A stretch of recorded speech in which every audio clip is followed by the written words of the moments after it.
Today marks 1 year since Milwaukee County's first COVID-19 death. Since that time, 1,200 more have died in the county, nearly 6,600 across the state.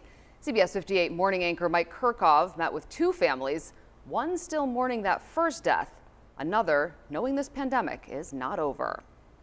The biggest thing that really gets to me is I've never had a chance to say goodbye to my old man. Elvaughn Riley lost his father, Lawrence Riley, on March 19, 2020.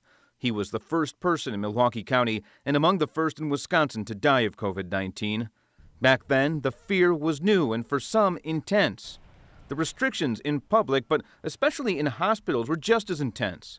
No family in the building, no family at his bedside when he died. When it got to, his last final hour, the nurse was telling us he's not going to make it. And so we said our goodbyes through her. And, she communicated that to him. He was on a ventilator, the best way she could. Being the first to die in a pandemic would be tough for any family to face. But because it was Lawrence Riley, the veteran, the former Milwaukee firefighter, the father figure to many, his son says the virus became very real to his community very quickly. They're taking it way more serious than they did because it happened to Lawrence Riley, and a lot of people were hurt by it in the community, a lot of people. Lawrence and his wife had 6 children of their own, including Elvaughn, who says he heard the politicization and skepticism about the disease in the year following his father's death. I wish it was fake.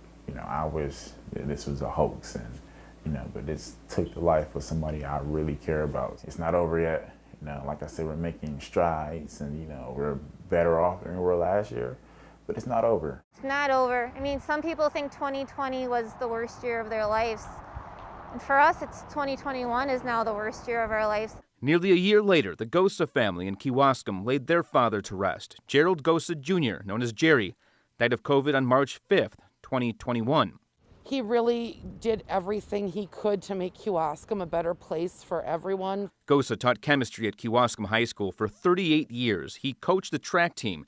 He started and ran the Keys Scholarship Foundation, a foundation that raised more than $2.5 million for graduates. He was an integral part of the group behind the 9/11 Memorial in Kewaskum, in memory of all those who died, including Kewaskum High grad Andrea Haberman.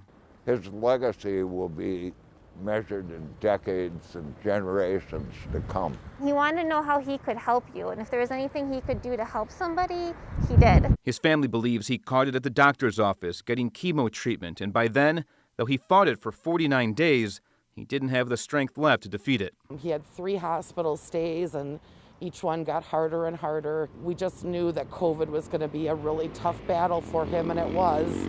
Jerry, like Lawrence in Milwaukee a year before, was a community leader, and his dying wish was that, like Lawrence, he might inspire his town to take care of each other.